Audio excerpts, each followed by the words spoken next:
One principle governs all of music. Just principle of harmony, rhythm, based on principle, the principle of music. Every symphony, every song, every little commercial ditty you hear on the TV, all depends on that principle. Oh. And the music that has been written fills libraries. Libraries. I've seen incredible libraries in symphony orchestra headquarters halls, and the opera in Paris has a fantastic music library. The conservatory here has a music library. The one in Cincinnati has a large music library, and none of them hold it all. Now, I don't know how many of you read music, but all those little dots on the page, all those little notes, there are only 12. All of those symphonies, all of those pieces of music have been derived out of 12 tones. C, C sharp, D, D sharp, E, F, F sharp, etc. If you like flats, we could do C, D flat, D, E flat. If you're a brass player, you like flats. If you're a string player, you like sharps. Only 12. 12 tones. There's even a form of music called dodecaphonic. Do you like that word? Dodecaphonic? Together. Dodecaphonic. It means 12 tone. But the composer, when he begins, first he sketches out those 12 tones and uses all 12 in any particular order he chooses. That becomes the pattern. And then he writes his music, progressing from 1 to 2 to 3 to 4. So a melody might take up several of those tones, and then the harmony underneath are the next 3 or 4. Some of it sounds amazing, some of it's absolutely awful. 12 tones. How many powers of God? How many faculties within you? 12. 12 powers of God, 12 faculties within man. Those 12. Can you imagine the infinite number of combinations? How much of this one and how much of that one and in what? In the Bible, when you see the various disciples in various groupings, you may see 2 together, or 10 together, or all 12 together. We utilize those faculties in different ways. What a combination. And then there was a man, you all know him. His name is Jesus, who so combined all 12 of those to bring forth what was already within him. We call it the Christ. And you know how often we say, He, Christ, He. We don't have an English word like the Hebrews do that indicates 2 in 1, male and female. Eve. It contains both masculine and feminine. We only have, you choose him or her. Oh, Christ is all, both. So forgive us when we say he, because maybe it's better if we said it. He brought forth that divine self, that child of God, that what Charles Fillmore has called perfect man, divine man, the image likeness of God. Paul in Philippians, second chapter, 5th verse, I think. Have this mind among yourselves, which is yours in Christ Jesus. Have this mind in you. All of you, that's what, have this mind among yourselves, which is yours in Christ Jesus. You have the same mind. You have the same faculties. You have the same potentials and abilities. This is a problem.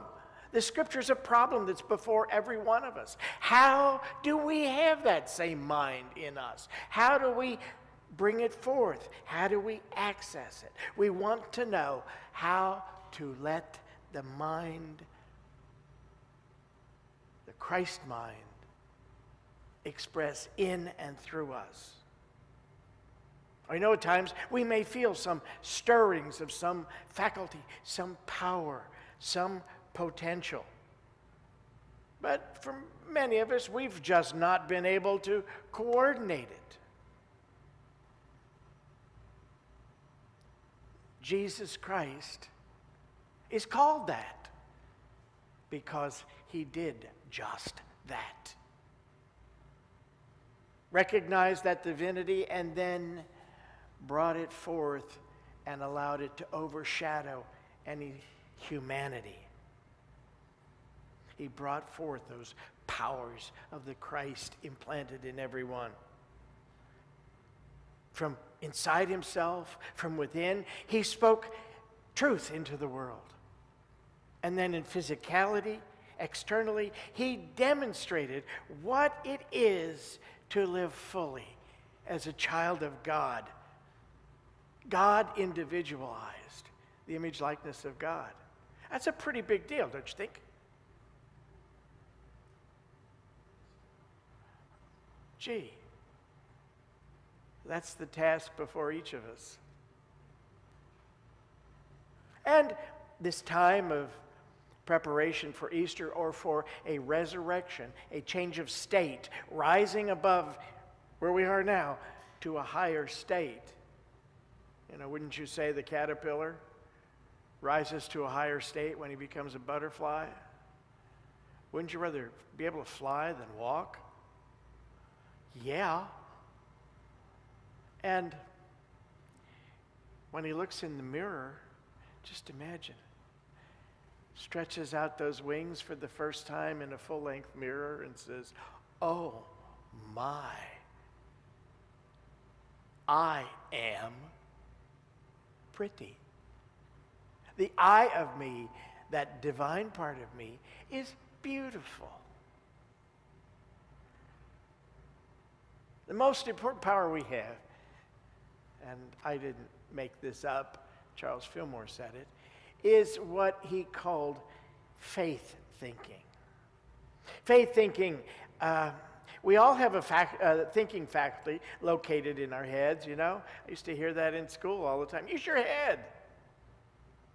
Put on your thinking caps. They never said, put on your thinking shoes.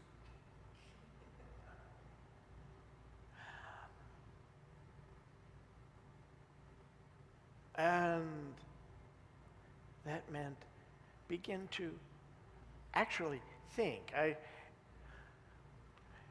That's one of my disappointments with high school. They didn't teach us how to think. They just kind of crammed stuff in us. And then I got to college, and it was about thinking. And it was about processing facts and information. Still wasn't faith thinking.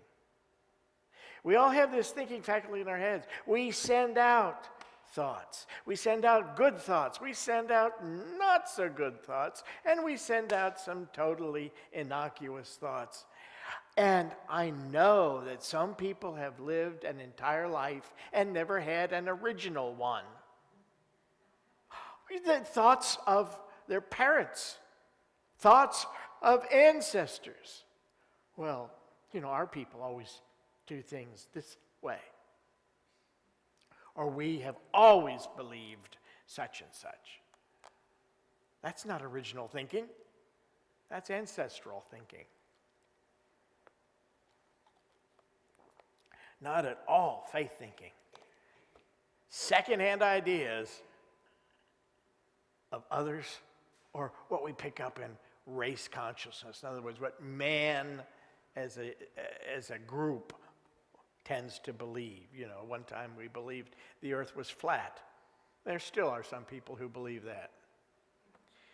My uncle's father, he never did accept that we went to the moon. That was all staged, you know, he said. That was all done in a studio. Because we all know that's impossible. It was a hard stretch for him to have such a thought. Faith thinking is simply not an intellectual process based on reasoning. It's not to compare. Faith thinking is not to analyze. It's not to draw a conclusion from known concepts or what we call facts, or even to consider appearances, or even what came before, precedent. Courts will make decisions based on what some other court did, a precedent. It's none of these. It is to accept and give form to ideas that come forth straight from infinite mind into your mind. And Charles Fillmore said, we don't do it with this. We look into the heart. You have to look within. Do you see a purpose for meditation? Because in that process of meditation, as you enter and walk through the chamber of your soul, the cathedral of your soul, you begin to relax the body, you begin to relax the mind, you begin to recognize your oneness with God-mind, and you become open to the inspiration and guidance of that mind in you. Remember, there's one mind. You're safe. It's God-mind. Your mind is God-mind, so you don't have a mind to lose.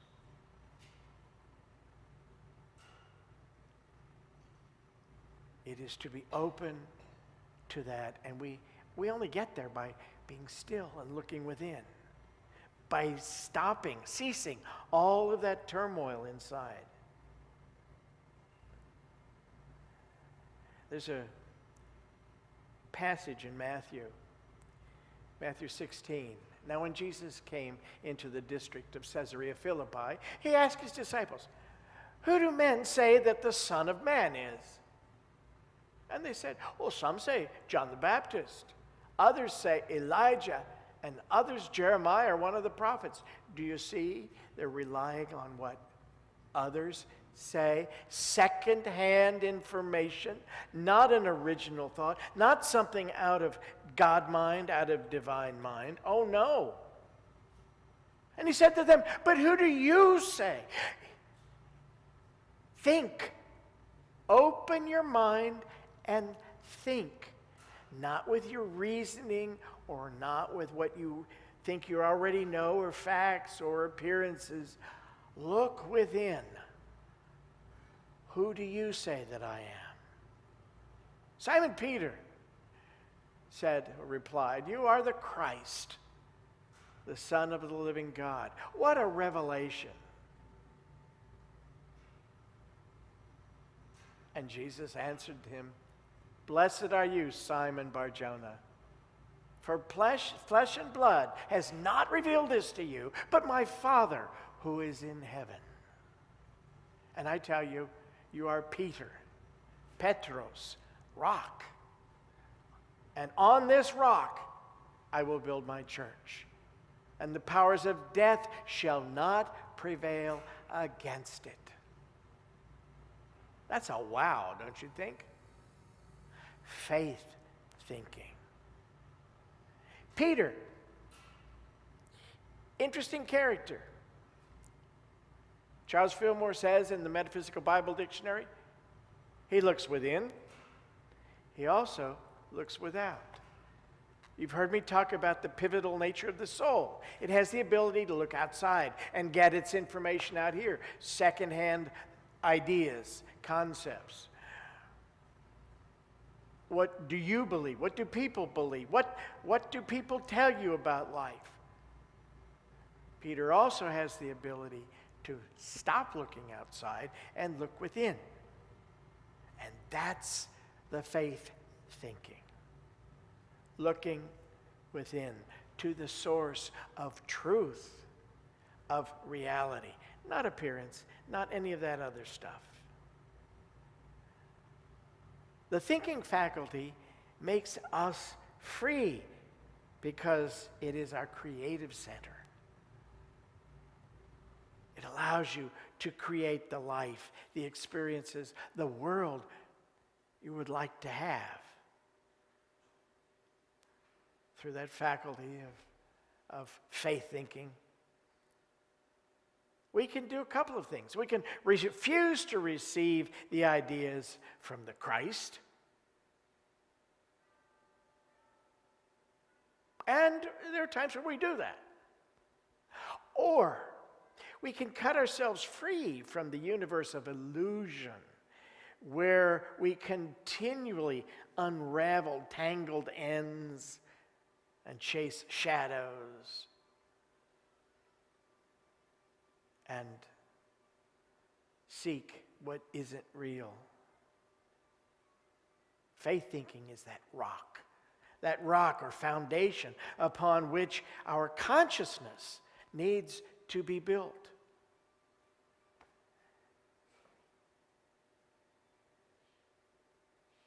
We have fed our thinking nature on illusions of sense, sometimes called in Hebrew aven. Aven means nothing.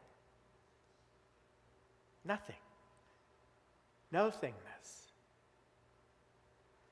Instead of true thoughts that come directly from our connection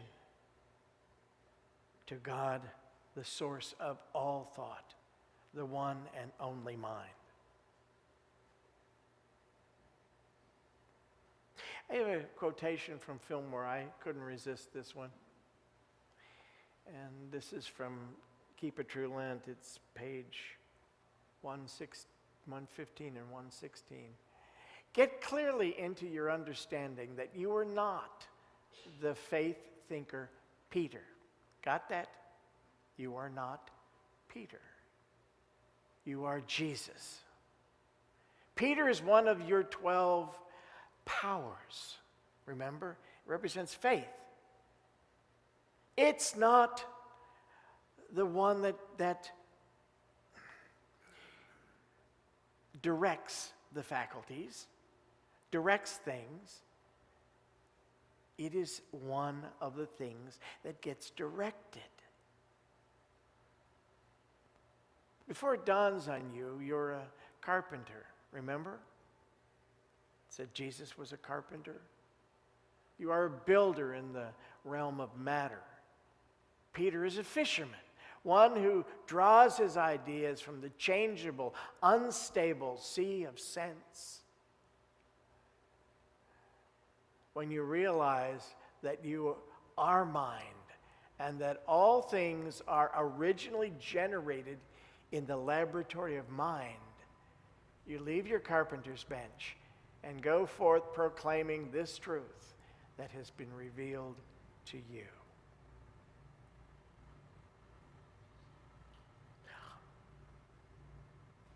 Who are you? Not Peter. You use Peter, that faculty of faith, and you invest it in something. And what you invested in are in the divine ideas that come to you from within, not out here. Oh, you know how much stuff is out here, don't you? Bombarded every day. I guess nobody reads newspapers anymore much, do you? If I did, it would still be the funny papers. I think there's more truth there. And a lot more positive. I mean, what's not to like in the Wizard of Id?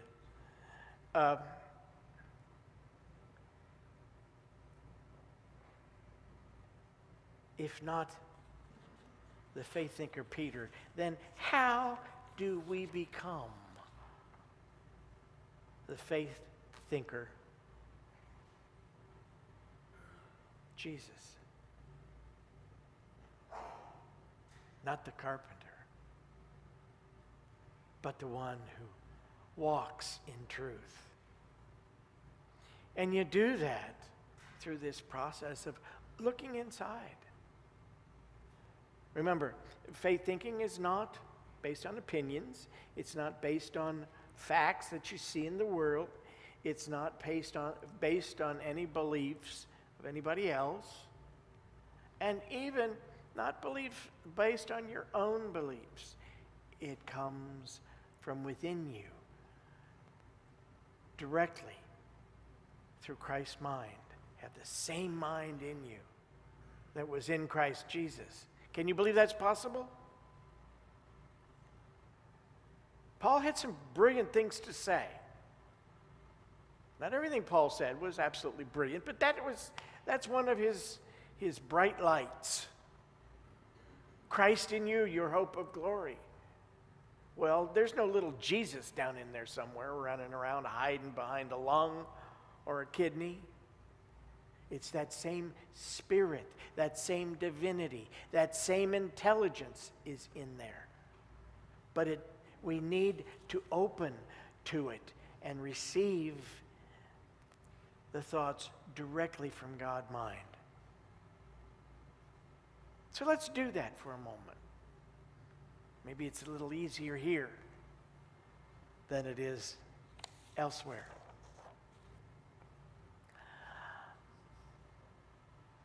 I'd like to refresh your memory on your cathedral floor plan that's on the back of your bulletin. Remember, this is just a diagram of going into the silence. Right now, you're outside. You're not even in the diagram. But when you begin, you come through the front door into the narthex, which is like a foyer. Then you actually go through another door into what is called the nave. Nave, same root as navy, means ship. You're going to take a journey. And you're going to sail on the sea of mind. Right inside the door, you generally see a baptismal font or a font of holy water. It's just a reminder that the first thing you do is let go, cleanse, get rid of the day-to-day thoughts. Whatever you were thinking as you walked in the front door, well, should I buy 2 pounds of ground beef today, or should I buy a pound of pork and a pound of ground beef? Or should I just go to the fast food and just do that? Yeah, maybe I'll. Forget that. You set it all aside. Worrying about what's going to happen tomorrow, you set it aside. And after you remind yourself, you let go of everything outside.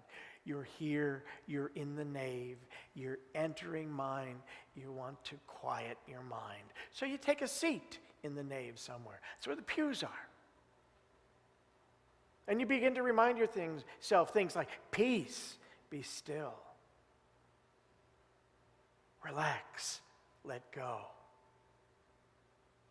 And then when you're ready, you can move forward into what's called the transept, that orange section in the chart. Well, it's kind of not orange at all in the screen, is it? It's kind of yellow. That's the place where you concentrate on oneness. The Father and I are one. I am in the Father, and the Father is in me. Remember our opening statement. I and the Father are one. I and the Father are one. And as you concentrate on the oneness, you're ready to move forward and begin to experience the silence. So before you is the actual sanctuary. I've labeled it the silence. And in there, as you move forward, there are 3 steps. You leave physicality behind. You leave emotion behind. You leave thought behind. You just let go and let thought flow from the source. The altar represents the presence of Christ in you, that individualized expression of God or God mind.